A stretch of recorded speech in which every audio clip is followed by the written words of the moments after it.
Ahlan wa sahlan guys, rencananya kali ini Mahir Gadget ingin unboxing Huawei P40 Pro yang udah di pre-order kemarin. Tapi karena pengirimannya di delay, akhirnya kami memutuskan untuk membuat konten yang lain, yaitu memahami dasar-dasar kamera. Apakah ada di antara kalian yang masih bingung dengan istilah-istilah yang bersangkutan dengan fotografi? Dari ISO, focal length, depth of field, dan lain-lain. Nah, kali ini Mahir Gadget akan membahas istilah-istilah tersebut, baik fotografi menggunakan kamera DSLR ataupun smartphone, karena keduanya emang kurang lebih sama, dan hanya ada beberapa perbedaan aja. Oke, langsung aja kita bahas satu persatu. Yang pertama kita bahas adalah exposure. Exposure adalah tingkat cahaya yang masuk ke sensor kamera. Sedangkan tingkat cahaya yang masuk ke dalam sensor kamera itu dipengaruhi dari tiga hal, yaitu ISO, shutter speed, dan aperture. ISO adalah sensitivitas sensor terhadap cahaya. Semakin tinggi ISO, maka hasil foto yang dihasilkan akan semakin terang. Sedangkan semakin rendah ISO, hasil foto akan semakin gelap. Tapi yang perlu diperhatikan, semakin tinggi ISO, maka noise pada hasil foto juga akan semakin banyak. Dan sebaliknya, semakin rendah ISO, hasil foto akan lebih bersih dan minim noise. Jadi usahakan untuk selalu menggunakan ISO yang rendah dengan cara menambahkan shutter speed. Apa itu shutter speed? Shutter speed adalah waktu terbukanya sensor dan durasi cahaya yang masuk ke dalam sensor kamera. Jika sensor kamera terbuka, maka sensor kamera akan mengumpulkan cahaya yang masuk sampai sensor ditutup kembali. Jadi semakin lama sensor kamera terbuka, maka hasil foto akan semakin terang karena sensor bisa mengumpulkan cahaya yang masuk. Shutter speed bisa bervariasi dari kamera-kamera yang ada. Beberapa kamera ada yang mendukung shutter speed super cepat seperti 1/10.000 detik. Hingga kamera yang mampu mengambil gambar selama 60 detik. Jika kita menggunakan mode bulb pada DSLR, maka Anda bisa mendapatkan shutter speed selama yang Anda inginkan. Tapi ada saatnya kita nggak bisa ngambil foto dengan shutter speed yang lama. Seperti saat kita mengambil foto di tempat gelap hanya menggunakan tangan kosong. Atau objek yang kita foto bergerak. Karena getaran tangan kita bisa membuat hasil foto blur. Dengan tangan kosong, shutter speed yang masih memungkinkan adalah 1/4 detik. Itu pun kalau tangan kita benar-benar stabil. Nah, kalau dengan shutter speed 1/4 detik hasil foto masih gelap atau objek yang kita foto blur karena dia bergerak, baru kita gunakan ISO untuk menyelamatkan foto. Walaupun noise akan bertambah, tapi hasil foto jadi lebih kepake. Tapi ada pengecualian kalau kita mengambil gambar light trail. Maka shutter speed yang lambat akan dibutuhkan, walaupun objek yang kita foto bergerak, seperti kita mengambil light trail dari bintang, star trail, atau light trail dari lampu-lampu mobil pada malam hari. Maka kita harus gunakan shutter speed yang lambat. Satu hal lagi yang mempengaruhi banyaknya cahaya yang masuk ke sensor adalah diafragma, atau disebut juga dengan aperture. Aperture adalah bukaan atau lubang yang terdapat pada lensa kamera. Semakin lebar bukaan pada lensa, maka cahaya yang masuk akan lebih banyak. Seperti ruangan yang gelap, jika kita buka sedikit jendela, maka cahaya akan mulai masuk. Sedangkan jika kita buka lebih lebar, maka otomatis kamarnya jadi lebih terang lagi. Bukaan pada lensa yang biasa kita temukan bervariasi, dari f1,2 sampai f22 atau lebih. Nah, angka yang kecil menunjukkan bukaan yang lebar. Sedangkan angka yang tinggi menunjukkan bukaan yang kecil atau lubang yang kecil. Efek dari bukaan yang lebar adalah hasil foto yang lebih terang, karena cahaya yang masuk lebih banyak. Nah, selain itu, bukaan juga berpengaruh ke depth of field pada foto. Apa itu depth of field?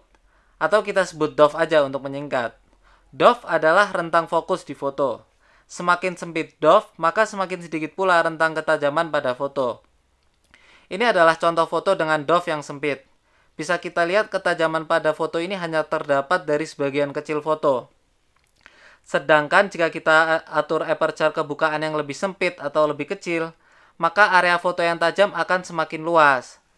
DOF tidak hanya tergantung dari bukaan lensa saja, melainkan ukuran sensor kamera juga berpengaruh besar. Jadi dengan ukuran sensor yang berbeda, maka DOF yang dihasilkan juga agak berbeda. Walaupun bukaan pada lensa sama persis.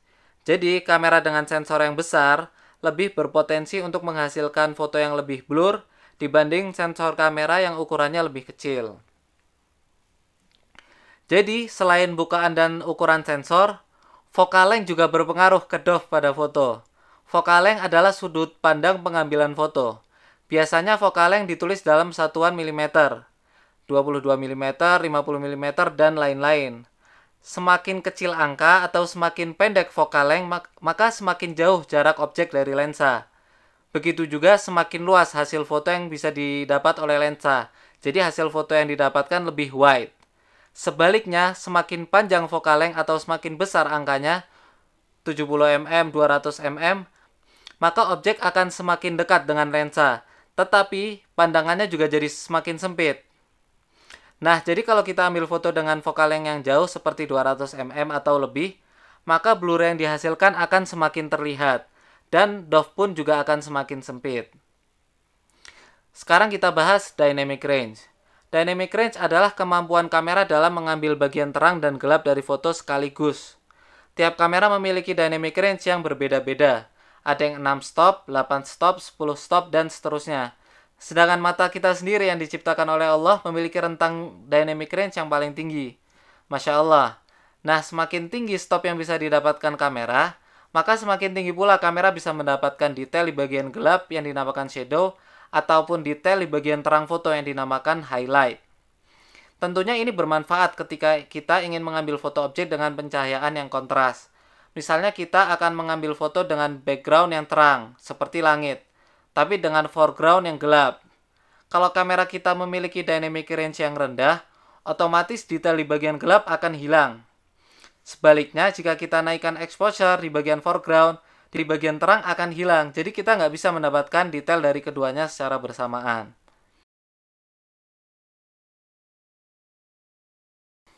Sekarang bisa kita lihat kalau image processing pada kamera HP udah benar-benar baik. Walaupun sensor yang digunain kecil.